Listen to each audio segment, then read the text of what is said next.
안녕하십니까. BTV 주간 종합 뉴스입니다. 네, 새해가 시작된 지 한 달이 지나고 2월 첫 주말입니다. 네, 그 사이 서울에도 여러 변화가 있었죠. 네, 지난주 서울의 대중교통요금 인상을 두고 시민들의 찬반 여론이 뜨거웠습니다. 오는 10일 서울시가 명확한 정책 방향을 제시할 예정인데 네, 첫 소식은 서울의 대중교통요금 인상 내용으로 시작합니다.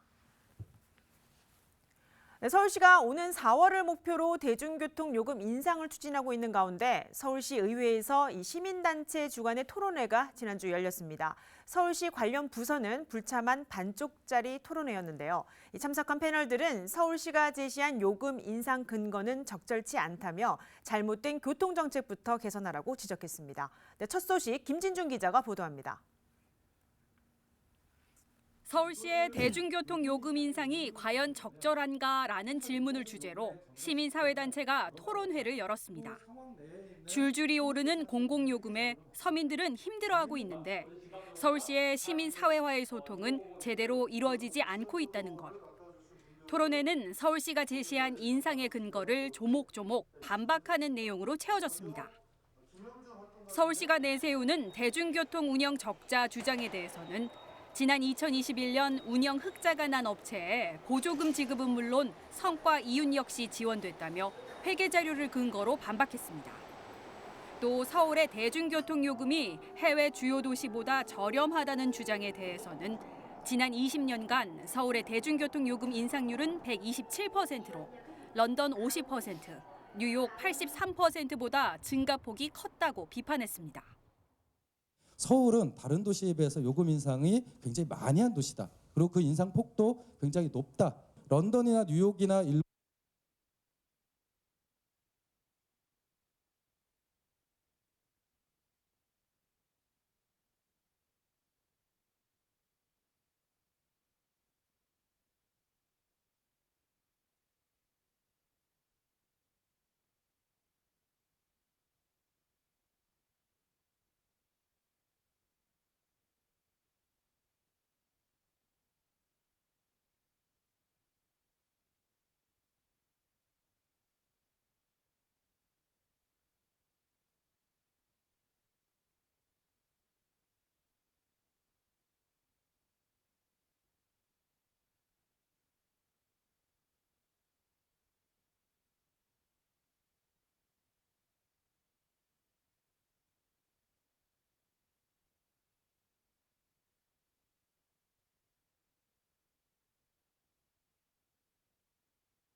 치를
안녕하십니까. BTV 주간종합뉴스입니다. 네, 새해가 시작된 지 한 달이 지나고 2월 첫 주말입니다. 네, 그 사이 서울에도 여러 변화가 있었죠. 네, 지난주 서울의 대중교통요금 인상을 두고 시민들의 찬반 여론이 뜨거웠습니다. 오는 10일 서울시가 명확한 정책 방향을 제시할 예정인데 첫 소식은 서울의 대중교통요금 인상 내용으로 시작합니다. 네, 서울시가 오는 4월을 목표로 대중교통 요금 인상을 추진하고 있는 가운데 서울시 의회에서 시민단체 주관의 토론회가 열렸습니다. 서울시 관련 부서는 불참한 반쪽짜리 토론회였는데요. 참석한 패널들은 서울시가 제시한 요금 인상 근거는 적절치 않다며 잘못된 교통정책부터 개선하라고 지적했습니다. 첫 소식 김진중 기자가 보도합니다. 서울시의 대중교통 요금 인상이 과연 적절한가라는 질문을 주제로 시민사회단체가 토론회를 열었습니다. 줄줄이 오르는 공공요금에 서민들은 힘들어하고 있는데 서울시의 시민사회와의 소통은 제대로 이루어지지 않고 있다는 것. 토론회는 서울시가 제시한 인상의 근거를 조목조목 반박하는 내용으로 채워졌습니다. 서울시가 내세우는 대중교통 운영 적자 주장에 대해서는 지난 2021년 운영 흑자가 난 업체에 보조금 지급은 물론 성과 이윤 역시 지원됐다며 회계 자료를 근거로 반박했습니다. 또 서울의 대중교통 요금이 해외 주요 도시보다 저렴하다는 주장에 대해서는 지난 20년간 서울의 대중교통 요금 인상률은 127%로 런던 50%, 뉴욕 83%보다 증가폭이 컸다고 비판했습니다. 서울은 다른 도시에 비해서 요금 인상이 굉장히 많이 한 도시다. 그리고 그 인상 폭도 굉장히 높다. 런던이나 뉴욕이나 일본에 사는 사람들은 정기권을 이용하지 일회용권을 이용하지 않습니다. 그러니까 그렇게 보면 사실은 서울시가 일회권 중심으로 요금이 싸다라고 하는 것은 근거에도 맞지 않는 것이죠. 2015년 대중교통 요금 인상 당시 부채 감축을 우선하겠다고 했지만 부채는 오히려 높아졌다는 지적도 더해졌습니다. 대중교통 요금 인상 이전에 경영구조 개선과 요금제 개편 등 챙겨야 할 것을 제대로 하지 못하고 있다는 지적입니다. 공공성을 더 확장을 해야 됩니다. 부채를 시민 혈세로 탕감하고 메꾸려고 하지 말고 이제는 대중교통을 수익 구조로 보지 말자. 말 그대로 복지 측면으로 접근해야 된다. 대기오염과 기후위기 상황 속 대중교통 이용을 권장하기 위해서라도 시민들이 체감할 수 있는 정액제 할인 제도의 도입이 필요하다는 의견도 제시됐습니다.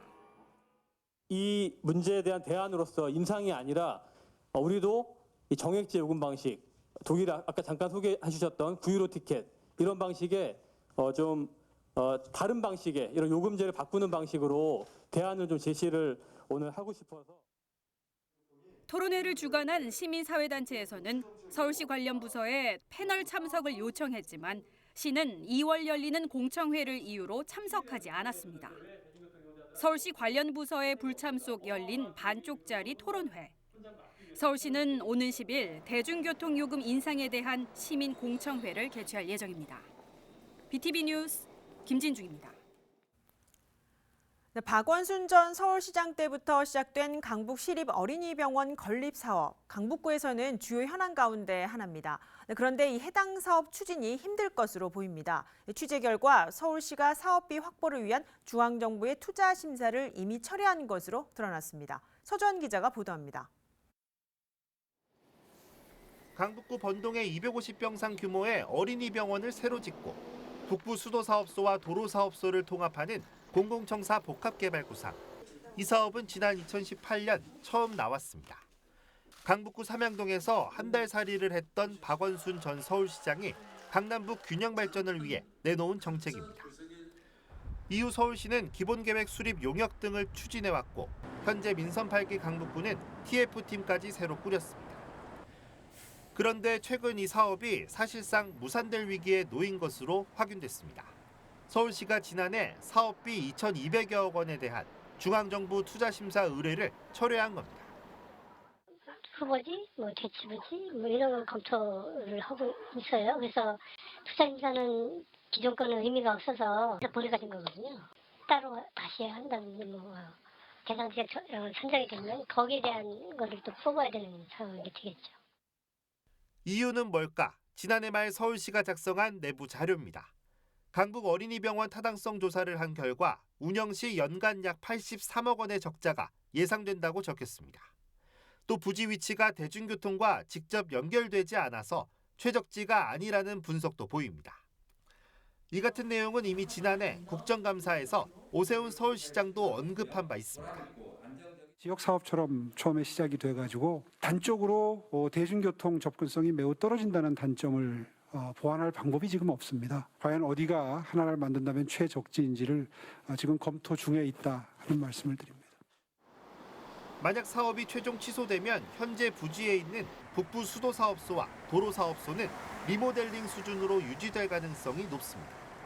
어린이병원은 땅을 새로 확보해야 하는데 빠른 시일 내에 다른 유휴지를 찾기는 쉽지 않을 것으로 보입니다. BTV 뉴스 서주원입니다. 네, 이어서 강서구 소식입니다. 강서구가 방화동 건폐장 이전에 속도를 내는 모습입니다. 최근 건폐장 업체들과 협약을 맺었는데 김포시 반응은 조금 다릅니다. 5호선 연장 사업이 먼저라는 입장입니다. 김대우 기자가 보도합니다. 악수를 하고 협약서에 서명도 합니다. 나란히 서서 기념사진도 찍습니다. 올해 1월 26일 서울 강서구와 방화동 건폐장 업체들이 협약을 맺는 모습입니다. 이전 부지가 정해질 경우 최대한 빨리 옮기겠다는 게 이번 협약의 핵심입니다. 강서구청 관계자는 방화동 건폐장을 조속히 이전하는 방안을 추진하고 있다고 밝혔습니다. 주변 고철업체 등도 계속 설득하고 있다고 덧붙였습니다. 지역에선 수건 사업이 해결될 거란 기대가 커졌습니다. 반면 김포시의 분위기는 다릅니다. 5호선 연장 사업에 무게를 두고 있습니다. 지난해 서울시와 김포시, 강서구가 맺은 협약은 서울 지하철 5호선 연장을 추진하기 위한 거였다고 밝혔습니다. 건폐장을 받기 위한 협약이 아니라고 덧붙였습니다. 현재로선 5호선 연장 사업이 먼저라고 강조했습니다. 김포시는 또 방화동 건폐장 이전을 해야 한다면 그 논의는 5호선 연장 사업 막바지쯤 이뤄질 걸로 내다봤습니다. BTV 뉴스 김대우입니다. 네, 장기화되고 있는 강북구 도시관리공단 노조 파업 사태, 저희가 여러 차례 보도해드리고 있는데 여전히 해결의 실마리가 보이지 않습니다. 상황이 갈수록 악화되는 가운데 갈등 해결을 촉구하는 발언이 강북구 의회에서 처음으로 나왔습니다. 서주환 기자입니다. 올해 처음 열린 강북구의회 임시회. 5분 발언에 나선 최치호 의원이 강북구 도시관리공단과 구청과의 갈등을 끄집어냅니다. 서로는 무엇을 얻고 무엇을 지켰는지 묻지 않을 수 없습니다. 그 사이에 우리 강북구와 구민들은 무엇을 얻었습니까? 강북구 도시관리공단 파업 사태는 지난해 11월 말부터 시작됐습니다. 적정 인력 채용과 초과 근무 수당 도입 등에서 사측과 합의점을 찾지 못한 노동조합이 구청의 개입을 촉구하고 나섰습니다. 쟁의 행위는 벌써 2달이 넘었습니다. 40일 가까이 단식 농성까지 벌였지만 노조와 구청 사이의 대화는 단 한 번도 없었습니다. 구청은 청사문을 걸어 잠갔고 노조는 그 앞에 천막을 쳤습니다. 주민들은 불편을 겪어야만 했습니다. 이날 최 의원은 어느 쪽의 입장도 대변하지 않았습니다. 다만 지금의 갈등은 민선 8기 강북구가 추구하는 소통과 혁신의 모습이 아니라고 말했습니다. 구청장에게는 더 이상 외면하지 말고 직접 대화의 자리를 만들라고 촉구했습니다. 협상의 당사자가 아니라고 공단 직원의 요구를 외면할 것이 아니라 어떤 어려움이 있고 어떤 어려움이 있는지 경청하고 소통해야 하는 것이 구청장의 책무라고 생각합니다. 구 의원이 직접 갈등 해결에 나선 건 강북공단 사태가 발생한 뒤 이번이 처음입니다. 이미 상황은 극에 치닫고 있어 늦은 감은 있지만 지켜본 이들은 이번 5분 발언이 정상화의 씨앗이 되길 바라고 있습니다. BTV 뉴스 서주원입니다.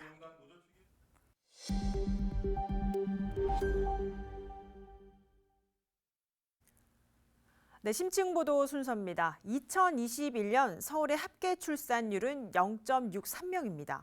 2025년이면 서울은 초고령 사회에 진입할 전망입니다.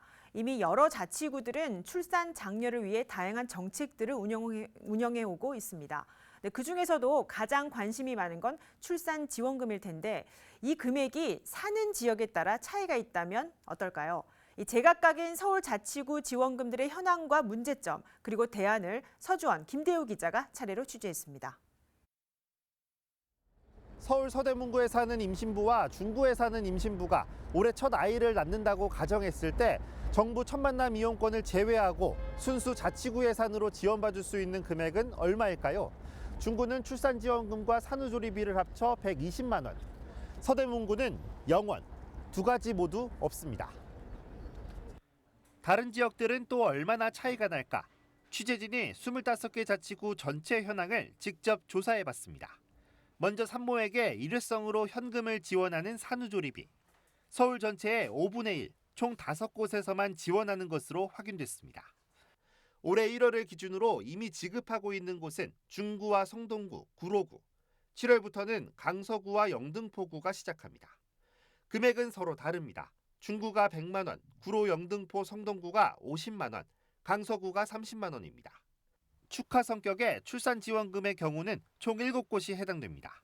형태는 아이가 몇째인지에 따라 조금 다릅니다.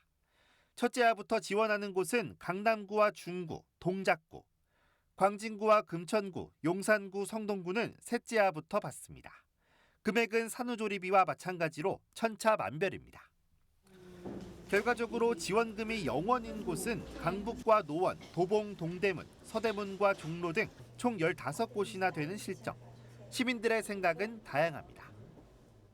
산모 하나, 아이 하나 다 똑같은 생명이고 귀중한데 이제 그거에 대해서 차등적으로 이제 지원금을 배부하는 건 좀 어느 정도 형평성이 좀 어긋나는 부분이 있는 것 같아요. 시 단위로 일괄적으로 통일하는 것도 좋지 않을까 생각합니다. 근데 요즘에는 이게 집 구하는 것도 사실 청년들 입장에서는 되게 힘든 일인데 그런 동네별로 또 집값에 대한 차이도 좀 있고 근데 이제 그런 게 이런 구 단위로 좀 차별성이 생긴다면 되게 억울하긴 할 것 같아요. 자치구 산후조리비와 출산지원금 지원은 조례에 근거합니다. 다시 말해 의지만 있으면 어느 지자체든 정책화할 수 있다는 의미입니다. 그러나 이는 반대로 광역이나 중앙정부에서 지원 여부를 강제할 수 없다는 것과도 같습니다. 지역별로 다르다 그래서 저희가 같이 회의도 하고 협의도 하는 걸로 알고 있는데 지자체 조례 안 해가지고도 이제 시행하는 거기 때문에 저희가 억지로 그렇게 아이를 낳았을 때 받는 축하와 지원이 지역에 따라 다른 서울. 앞서 보신 산후조리비와 출산지원금은 모두 소득 수준 제한 없이 지원받을 수 있습니다. 같은 지역 안에서는 모두가 평등하지만 문제는 서울 전체로 봤을 때 자치구 간의 형평성 논란이 있다는 겁니다. 네, 그렇다면 서울의 자치구들이 왜 이런 격차를 보이는 걸까요? 저희가 알아봤더니 그 이유는 단순했습니다. 산후조리비나 출산지원금처럼 아이를 낳았을 때 주는 첫 만남 이용권이란 제도가 있습니다. 이 첫 만남 이용권은 정부와 서울시가 관련 예산을 지원해 줍니다. 반면 산후조리비와 출산지원금은 구청 예산으로만 재원을 마련하고 있습니다. 한 해 쓸 수 있는 돈이 많은 자치구는 그만큼 넉넉하게 줄 수 있습니다. 반대로 재정 자립도가 낮은 곳은 상대적으로 적게 주거나 줄 엄두조차 못 냅니다. 정부 지원이 하나도 없어요. 이거는 그 혜택 받은 사람들은 많은데 돈은 없는 상황이니까 상황에 맞게 이제 하는 거죠. 받는 입장에서 형평성 문제를 제기할 수 있습니다. 바로 옆 동네에 살아도 더 받거나 덜 받을 수 있어서입니다. 일부 구청도 이 점을 지적합니다. 그렇게 하는 게 좋을 것 같아요. 비슷하게 가야 되지 않을까요? 이렇게 안 하기도 그렇고 하기도 그렇고. 이대로 가다간 지역 주민들이 상대적 박탈감에 빠질 수 있다는 우려도 나옵니다. 더 많이 지원이 되느냐, 더 적게 지원이 되느냐, 왜 우리 구는 적냐 이런 식의 어떤 형평성에서 오는 상대적 박탈감 이게 이제 저는 더 문제라고 생각을 합니다. 이거는 이제 현재 자신의 어떤 객관적인 지위라든지 경제적 위치와는 전혀 상관이 없이 누구나 느낄 수 있는 그런 측면인데요. 처음에는 이제 이런 상대적 박탈감이 불만이라든지 불평 정도에서 이 정서가 이제 나중에는 분노로까지 확대될 수가 있거든요. 이런 형평성 논란은 출산지원금이 생겼던 때에도 있었습니다. 자치구마다 지원하는 금액이 달랐고 논란이 일었습니다. 일부 자치구는 관련 조례를 고치며 지원 금액을 올렸습니다.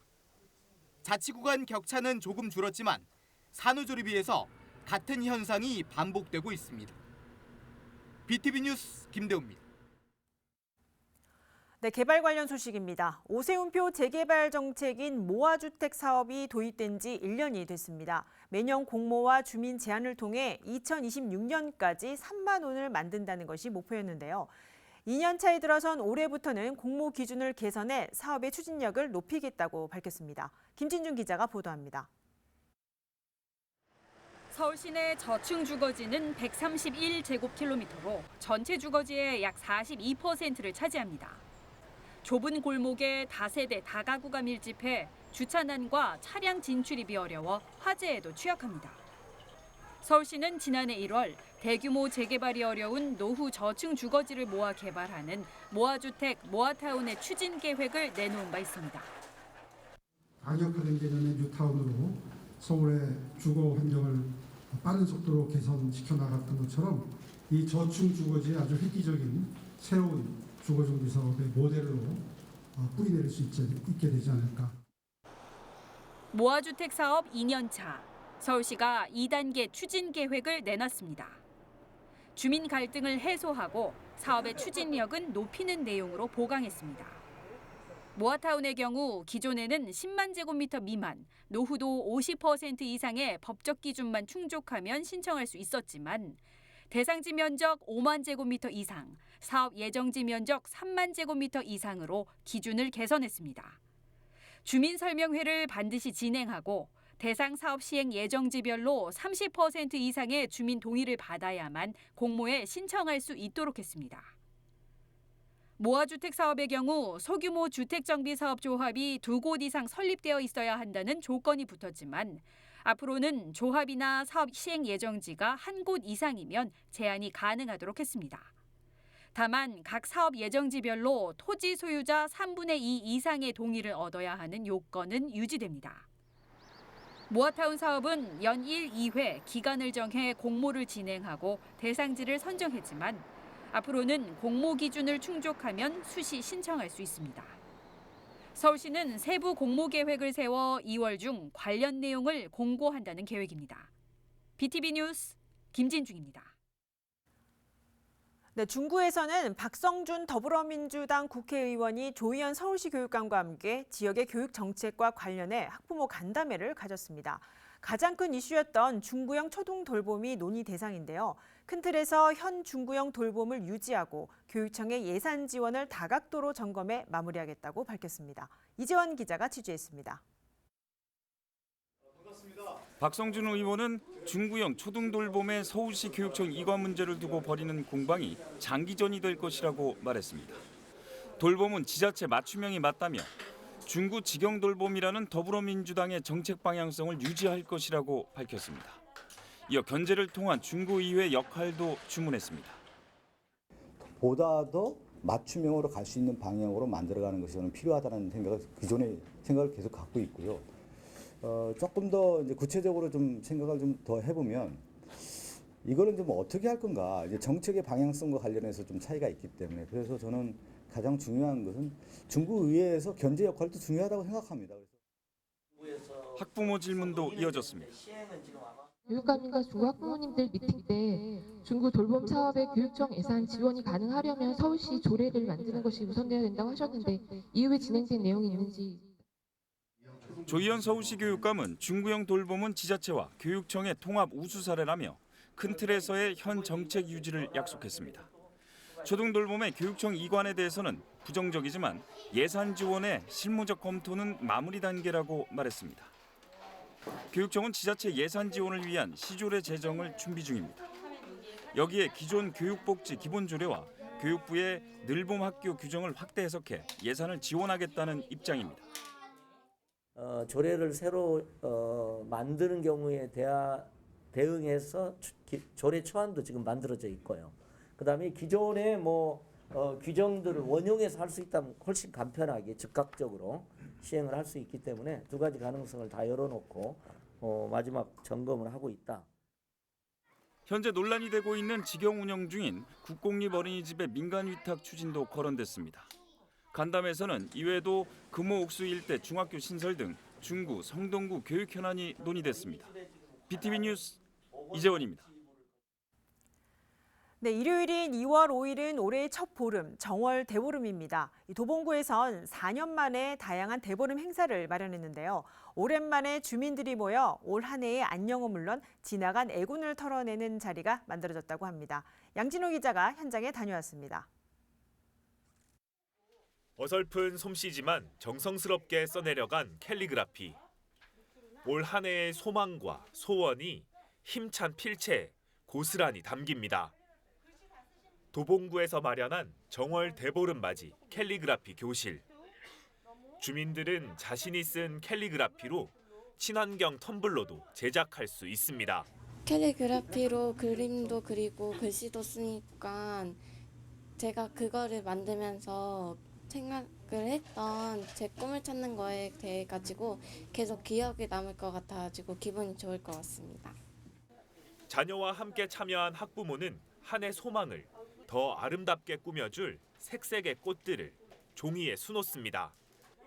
각자가 쓴 크고 작은 소망은 4년 만에 모두가 함께 모여 공유할 수 있게 돼 더 뜻깊습니다. 이렇게 활동할 수 있는 게 많이 있으면 정말 여러 사람들이 많이 참여했으면 좋겠고요. 지금 저희 아이들도 같이 있는 거 보니까 저희 아이도 같이 있지만 함께 한다는 자체가 너무 좋습니다. 다른 곳에선 소원이 아닌 잊고 싶은 기억, 떨쳐버리고픈 애군을 날려버리는 행사도 마련됐습니다. 주민들은 작은 편지지에 아픔이나 슬픔, 힘겨웠던 기억을 적어 달집 모양의 화로에 넣고 태워버립니다. 지난 한 해 역시 우리를 가장 힘들게 했던 건 끝나지 않는 코로나19 사태겠죠. 올해는 코로나19가 반드시 종식되길 기원하면서 이 마스크와 함께 메시지를 던져 넣어보았습니다. 참여자들은 자신의 아픈 기억을 날려버리는 것은 물론 지역 주민 전체가 올해는 항상 좋은 추억만 남기길 기원했습니다. 나쁜 일을 꼭 나쁘게만 생각하지 말고 절망이라고 생각하지 마시고 내가 이걸 발판으로 한 걸음 더 다가가는구나, 더 높아지는구나라고 생각하면 그 절망도 희망이 될 수 있다고 생각합니다. 이렇게 모인 잊고 싶은 애군들은 모두 함께 달집 태우기로 사라집니다. 정성스럽게 쓰인 소원과 소망은 전시회를 통해 지역민들에게 공유될 예정입니다. BTV 뉴스 양진호입니다. 강북구 통신원 운향선입니다. 네, 서성원입니다.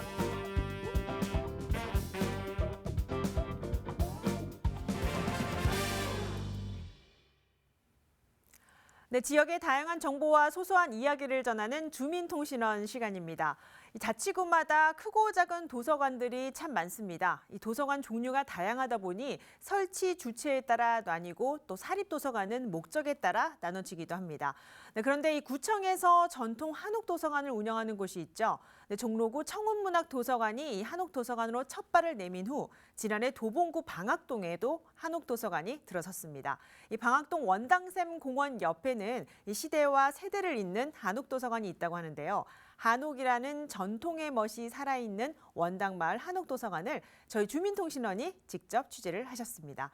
네, 도봉구를 담당하는 김민영 통신원이 원당마을 한옥도서관 현장에 다녀오셨는데요. 화상으로 연결해서 자세한 내용 알아보겠습니다. 네, 김민영 통신원 나와 계십니까? 안녕하세요. 지금의 소중함을 전하는 김민영입니다. 네, 반갑습니다. 저희가 이 지난해 원당마을 한옥도서관 개관 내용을 보도한 적이 있습니다. 네, 이번에 직접 이 원당마을 한옥도서관을 다녀오셨는데 어떤 내용을 취재를 하셨습니까? 한옥도서관 하면은 많은 분들이 멋스러움을 생각을 하시잖아요. 저도 그래서 취재를 했는데요. 영국 속담에 이런 말이 있습니다. 그 나라의 1년을 보려면 시장에 가고 100년을 보려면 도서관에 가라라는 말이 있는데요. 아마 도서관 하면 먼 미래까지 볼 수 있어서가 아닐까라는 생각을 해봤습니다. 원당마을 한옥도서관에는 매월 마지막 주 수요일이 문화의 날이잖아요. 그날 툇마루 음악회를 엽니다. 그리고 다양한 예술문화 프로그램들이 있어서 취재를 해봤습니다. 네, 이 말씀하신 대로 이 한옥의 운치도 감상하는 도서관에서 또 문화예술 활동 프로그램도 다양하게 운영되고 있다고 들었습니다. 이 원당마을 한옥도서관에서는 주로 어떤 프로그램들이 있는지 소개를 좀 해주시죠. 네. 인간의 사상과 문학에 관한 탐구하는 인문학 프로그램들도 있고요. 작가와 함께 책에 관한 이야기도 나누고 책을 같이 낭독하는 프로그램들도 있고요. 아이들과 함께 체험놀이도 하는 프로그램들도 있습니다. 음악과 책이 만나서 북콘서트를 여시기도 하고요.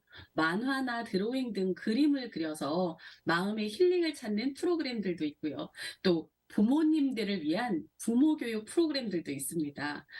실은 저도 강남구에 위치한 한옥도서관 목골도서관에서 시니어 연극 프로그램을 진행하고 있는데요. 어르신들의 참여가 정말 뜨겁습니다. 연령대도 높고요.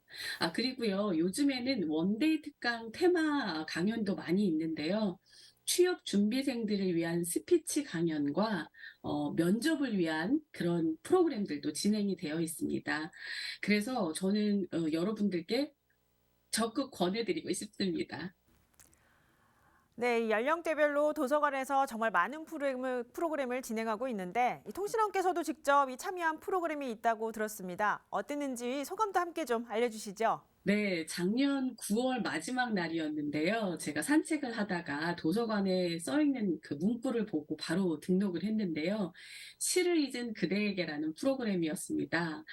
주민들이 기존에 있던 시라든지 아니면 창작한 시를 가지고 사람들 앞에서 보고 읽기도 하고 또는 외워서 낭독을 하는 프로그램이었는데요. 틀리지 않으려고 엄청 애를 쓰고 열심히 외워서 프로그램을 진행을 했는데요. 도서관에 오신 분들 또는 프로그램에 참여하신 가족분들까지 해가지고 많은 분들이 많은 성원을 해주셔가지고 떨렸지만 외워서 잘 낭독을 했습니다. 네, 일반 도서관이 아니라 이 한옥 도서관이어서 시설 이용하는 데 있어서도 불편한 점이 좀 없었는지 궁금하기도 합니다. 실제 이용자분들의 의견도 있을 것 같은데 어떻습니까? 저는 한 3가지 정도 말씀을 드리고 싶은데요. 도서관을 이용을 했을 때 어린이들이 신기하잖아요. 그러니까 또 넓기도 하고 그러니까 마구 뛰어다니더라고요. 그런데 그 뛰어다니는 아이들을 어머님들께서 좀 제재를 해주셨으면 좋겠다라는 생각이 들어요. 물론 신기하고 재밌는 아이들이 그냥 마음껏 뛰어놀게 또 하고 싶다라는 생각도 드시는데 도서관은 그래도 조용히 있는 곳이잖아요. 그래서 조금은 어머님들이 제재를 해주셨으면 좋겠고요. 그리고 또 한 가지 말씀드리면은 자리를 미리 맡아 놓으시는 분들이 있으세요. 물론 나의 같이 간 분하고 같이 앉아서 읽고 싶기도 하시겠지만 오시는 분들의 편의를 위해서 자리를 미리 맡아 두는 거는 좀 안 하셨으면 좋겠다라는 생각이 들고요. 마지막으로는 요즘에는 그런 분이 없을 거라는 생각을 합니다. 신발을 벗고 양반다리를 하고 주변 사람들을 생각하지 않으시고 좀 자세를 너무 편안하게 하시는 분들이 있으신 것 같아요. 그런 부분들은 조금 지양해 주셨으면 좋겠다라는 생각이 듭니다. 네, 직접 이 한옥도서관 취재를 하시면서 독서의 필요성을 더 많이 느끼셨을 것 같습니다. 이 시청자분들께 도서관을 알차게 이용할 수 있는 방법도 전해주신다면요. 요즘에는 책을 읽는 계절이 따로 있지는 않습니다. 이북이라 그래서 스마트폰으로도 책을 읽으시잖아요. 그런데 저는 되도록이면 디지털과 잠시 안녕을 하시고 종이책의 매력에 다시 한번 흠뻑 빠지는 시간을 가져보시면 좋겠다라는 생각을 합니다. 그리고요, 주변에 있는 도서관을 찾으셔가지고 나에게 맞는 프로그램들 있잖아요. 다양한 프로그램들을 또 한번 체험해 보시면 또 새로움이 느껴지시지 않을까라는 생각도 하고요. 그렇게 하시다 보면은 다가올 봄을 새롭게 맞이하시지 않을까라는 생각을 해봅니다. 네, 이상입니다. 네, 여기까지 듣겠습니다. 원당마을 한옥도서관의 다양한 프로그램에 대해 김민영 통신원과 이야기 나눠봤습니다. 네, 취재하느라 고생 많으셨습니다. 고맙습니다.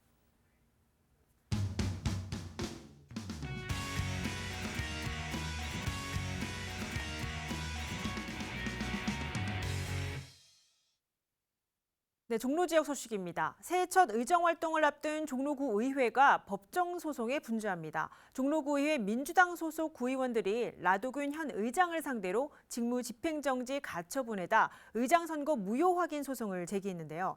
지난해 7월 의장 선거가 끝나고 의정 활동을 벌인 지 6개월이 지나 행정법원에 소송장이 접수됐습니다. 관련 내용 취재했습니다. 지난해 말 종로구의회 더불어민주당 구의원 5명이 행정법원에 제출한 소장입니다.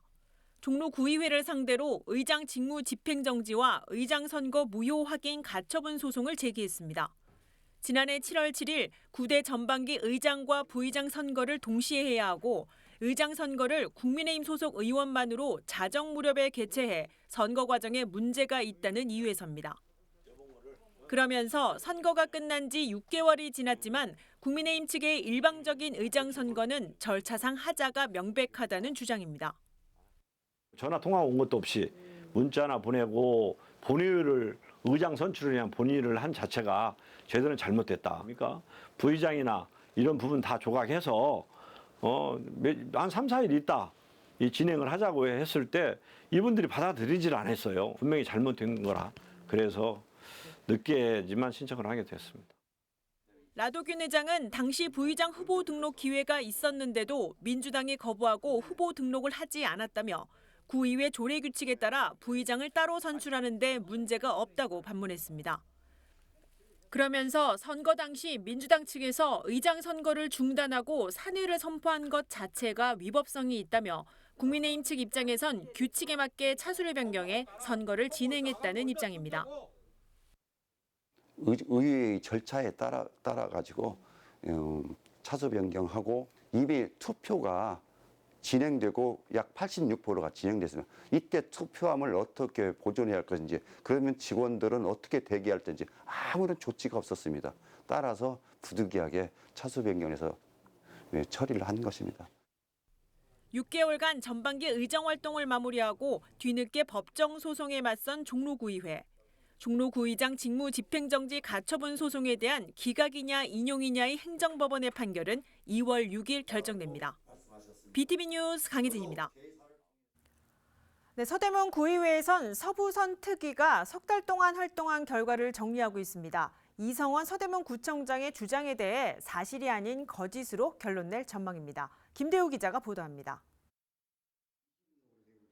서대문구의회 서부선 특위가 당초 예정했던 활동을 마무리했습니다. 현재 결과 보고서를 만들고 있습니다. 핵심은 102번 역사 위치입니다.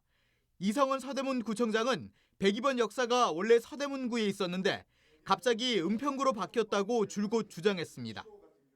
국토부 고시 2008년도에 국토해양부 고시 673호를 보게 되면 서울특별시 10개년 도시철도 기본계획 고시 안에 102번 역사 위치가 여기 보다시피 충암중학교 앞으로 돼 있습니다. 하지만 서부선 특위는 여러 자료를 분석한 결과 이 주장이 사실이 아니라고 결론지었습니다. 102번 역사 위치는 단 한 번도 바뀐 적이 없다는 겁니다. 서울시나 그다음에 국토부나 확인 자료도 다 있음에도 불구하고 그것이 잘못됐다. 또 서울시 관계자들이 모르고 있다. 이런 내용들로 해서 자기 주장만 내주고 있습니다. 그래서 그런 것들은 특위에서 다 밝혀졌고요. 서부선 특위는 한 달 정도 더 활동한다는 계획도 세웠습니다. 지금까지 모은 많은 자료를 보다 자세히 검토할 시간이 필요하다는 판단에서입니다. 무엇보다 최근 열린 회의 도중 이성원 구청장이 무단으로 퇴장한 데 대해 대응 방안을 논의하기 위해서입니다.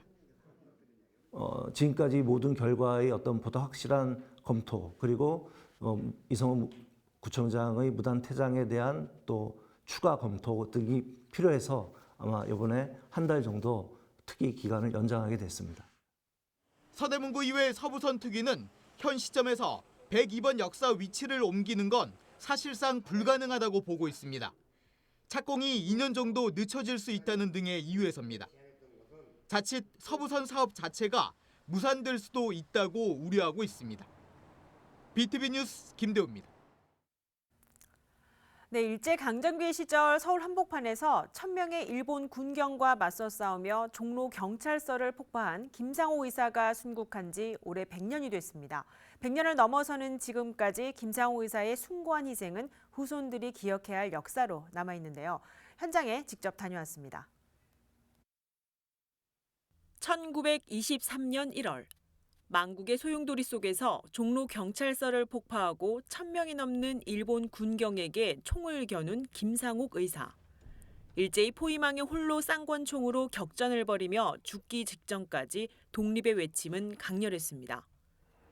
서울 한복판에서 김상옥 의사가 희생한 지 100년이 된 지금, 그가 남긴 역사적 기록은 후손들이 먼저 습득하고 선생의 업적을 알리려는 데 있습니다.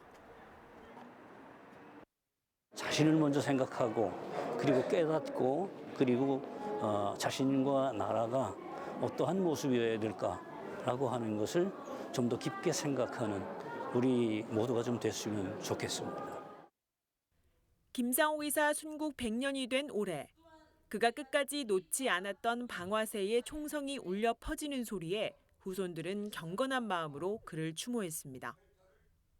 선생님의 숭고한 뜻을 받들어서 세계에서 가장 높이 서는 그러한 대한민국을 만드는 것이 우리 후손들이 이러한 위대한 의사님의 정신을 기리는 길이라고 생각하고 있습니다.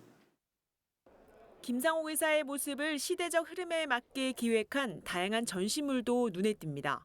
특히 서울 한복판에 쏘아 올린 총성을 글과 그림으로 표현한 데는 후손들에게도 영웅으로 기억되고 있습니다.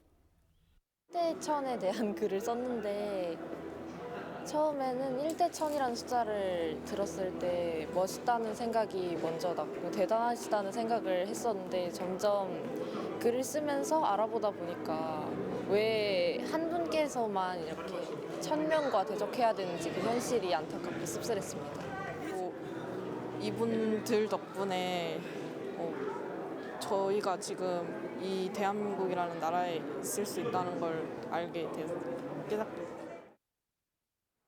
1920년대 경성 피스톨이자 독립을 위해 희생한 민족의 영웅 김상옥 의사. 100년이 넘어서는 지금에도 뼈아픈 역사를 통쾌한 승리로 이끈 주인공으로 기억되고 있습니다. BTV 뉴스 강혜진입니다. 네, 동대문구 소식입니다. 지난해 동대문구가 꽃의 도시 조성을 위해 관련 조례 제정과 예산 편성 등 밑작업을 진행한다는 소식 전해드린 바 있습니다. 이 본격적인 꽃의 도시 조성에 나선다며 그 시작을 알리는 선언식이 열렸는데요. 현장에 김진중 기자가 다녀왔습니다. 서울 25개 자치구 가운데 동대문구 녹지율은 최하위권인 23위. 동대문구가 지역을 꽃이 있는 행복한 도시로 만들겠다며 꽃의 도시 선언식을 가졌습니다. 동대문구를 자연이 풍부한 도시로 만들겠습니다. 하나, 이야기가 꽃피는 마을로 만들겠습니다. 하나, 동대문구를 지속 가능한 도시로 만들겠습니다. 하나, 정원사를 양성하고 녹색 산업을 육성하겠습니다. 이필형 구청장은 동대문구에 사는 것을 자랑스럽게 느끼도록 노력하겠다며 앞으로 펼쳐질 관련 사업들을 설명했습니다. 대봉산과 천장산에서 시작된 신선한 공기가 성북천과 중랑천까지 막힘없이 통할 수 있는 바람의 습기를 만들어 미세먼지 없는 쾌적한 생활환경을 조성하겠습니다. 구는 앞서 꽃의 도시 조성을 위해 중랑천 둔치에 장미와 튤립 구근을 심은 바 있습니다. 동대문구는 2026년 말까지 중랑천 둔치와 배봉산 등 지역 명소는 물론 침체된 상권 주변, 골목길 등 곳곳에 꽃을 심는 사업을 추진합니다. 배봉산에는 유아숲 체험시설과 인공폭포 등을 설치하고 힐링 공간을 조성하겠다는 계획을 밝혔습니다. 꽃의 도시 선언식에서는 지역의 공원과 마을마당 등 녹지 공간 관리에 힘써달라며 540여 명의 공원 돌보미를 대표해 10여 명에게 위촉장이 전달됐습니다. 꽃과 나무, 사람이 연결되는 도시를 만들겠다는 동대문구. 올해 사업 추진을 위해 52억 원의 시 예산을 확보했다고도 밝혔습니다. 동대문구의 꽃의 도시 선언은 낡은 도시 이미지를 타파하고 새로운 명소를 만들겠다는 취지에서 시작됐습니다. 앞으로 사업이 한 단계 추진될 때마다 어떤 변화를 또 이끌어낼 수 있을지 기대됩니다. BTV 뉴스 김진중입니다. 네, 서울시 디자인재단이 DDP에서 동대문의 역사를 미디어 아트로 표현한 작품들을 전시합니다. 이 차세대 미디어 아티스트들의 작품들인데 3D 디지털 예술 등 눈길을 끌고 있습니다. 이재원 기자입니다. 대초에 있던 커다란 돌, 시간이 흘러 주변은 산이 되고 숲이 됩니다. 대지가 흔들리면서 큰 돌은 조약돌이 되어가고 그 조약돌은 미래의 한 조각을 상징합니다. 점으로 구성된 흥인 지문. 점들은 흩어져 이간 수문이 되고 다시 동대문 운동장이 되어갑니다. 투명 패널을 통해 3D 디지털 예술을 선보입니다. 서울 한복판에서 이런 새로운 미디어 아트 전시들을 볼 수 있어서 좀 이렇게 왔다 갔다가 편리하니까 좋은 것 같고. 서울 디자인재단이 DDP에서 장소의 순환이라는 제목으로 미디어 아트 전시회를 오는 6월까지 엽니다. 차세대 미디어 아티스트 육성 일환으로 마련됐습니다.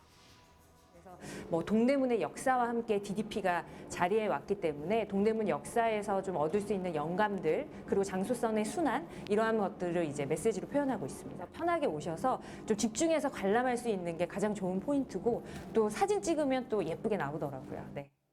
한양도성에서 DDP에 이르는 동대문이라는 장소에서 층층이 쌓여온 역사를 미디어 아트로 풀어냈습니다. 전시는 별도의 예약 없이 무료로 관람할 수 있으며 오전 10시부터 오후 8시까지 휴관 없이 진행됩니다. BTV 뉴스 이재원입니다. 네, 올해의 첫 절기 이춘에 접어들었습니다. 봄이 시작되는 2월인데요. 네, 분주했던 새해 시작에 이어서 2월은 새학기와 또 봄맞이 준비 알차게 하시기 바랍니다. 네, 이달에는 서울시 교육청을 포함해 일부 지역에서는 그동안 결정하지 못했던 올해 예산 심의가 진행됩니다. 올해 예산 심의에는 큰 갈등 없이 제대로 논의됐으면 하는 바람입니다. 네, 저희는 지역 주민, 더 나아가 서울 시민의 가치를 담은 소식으로 다음 주도 분주하게 준비하겠습니다. 네, 건강한 주말 보내시기 바랍니다. 시청해주신 여러분 고맙습니다.